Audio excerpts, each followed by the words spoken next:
जागतिक पातळीवर तिरंदाजी स्पर्धेत साताऱ्याचं नाव लौकिक करणाऱ्या आदिती स्वामी सध्या आपल्यासोबत आहेत.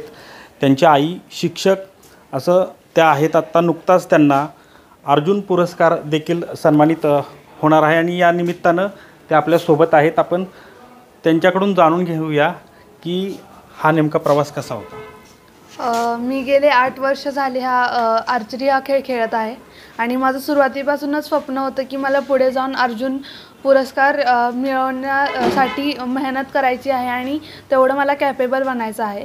आणि आत्तापर्यंत जेवढे कष्ट केले, जेवढे हार्डवर्क केले, जेवढे माझ्या पॅरेंट्सचे सॅक्रिफाईस केले ते सगळं फळाला येऊन मला अर्जुन पुरस्कार हा सरकारतर्फे मान्य झाला. त्याबद्दल मला खूप आनंद होत आहे. आणि त्यासाठी मी स्वामी विवेकानंद शिक्षण संस्थेचे प्राचार्य अभयकुमार साळुंखे सर, त्याचसोबत लाल बहादूर शास्त्री महाविद्यालयाचे प्राचार्य शेजवळ सर, त्यासोबत आमचे क्रीडा प्रशिक्षक मोहन विरकर सर, शिरीष ननावरे सर, विकास जाधव सर आणि माझे गुरु म्हणजे प्रवीण सावंत सर आणि सर्वात महत्त्वाचं म्हणजे माझे आई वडील गोपीचंद स्वामी आणि शैला स्वामी यांचे मी खूप मनापासून आभारी आहे. त्यांच्यामुळेच आजपर्यंत मी इथपर्यंत झेप घेऊ शकले.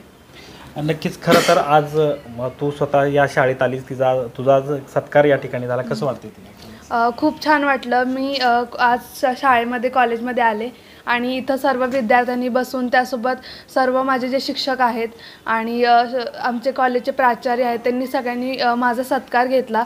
अर्जुन पुरस्कार अजून भेटायचा आहे पण त्याआधीच त्यांनी माझा कॉलेजमध्ये सत्कार केला. हे माझ्यासाठी खूप गर्वाची बाब आहे.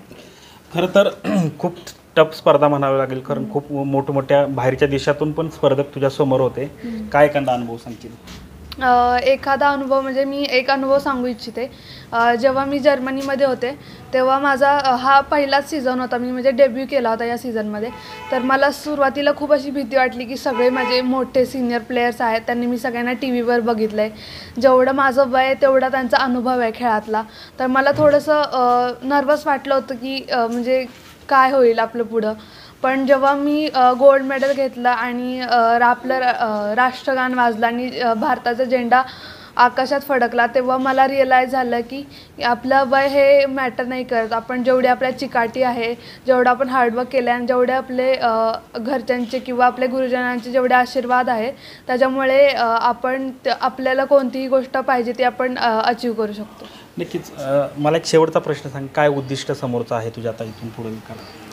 माझं समोरचं उद्दिष्ट म्हणजे मला ऑलिम्पिकमध्ये भारतासाठी गोल्ड मेडल आणायचं आहे आणि असंच आपल्या सातारा जिल्ह्याचं, महाराष्ट्राचं आणि देशाचं नाव जगात नावलौकिक करायचं आहे आणि आपल्या भारताचा झेंडा मला आकाशात वारंवार झळकवायचा आहे. नक्कीच.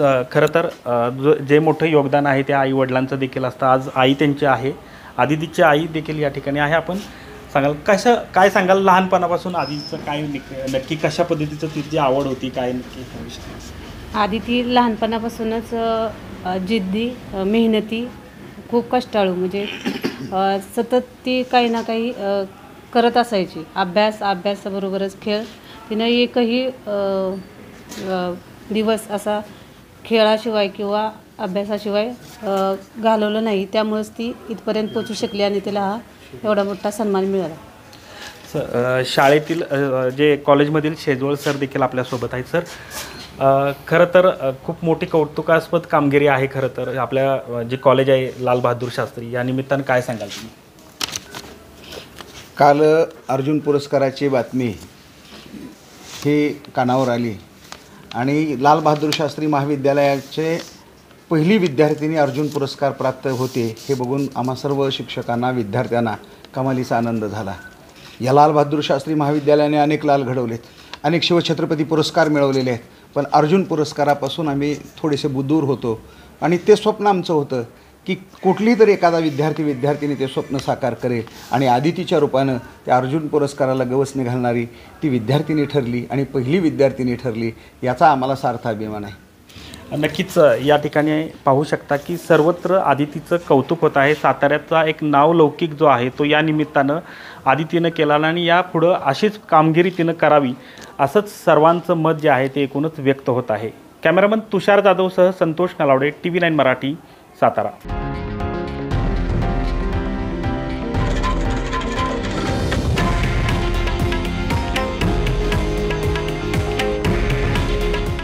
आहे देशातील नंबर 1 न्यूज नेटवर्क आणि आपण पाहत आहात TV9 मराठी. काळजी तुमची, हित महाराष्ट्राचं.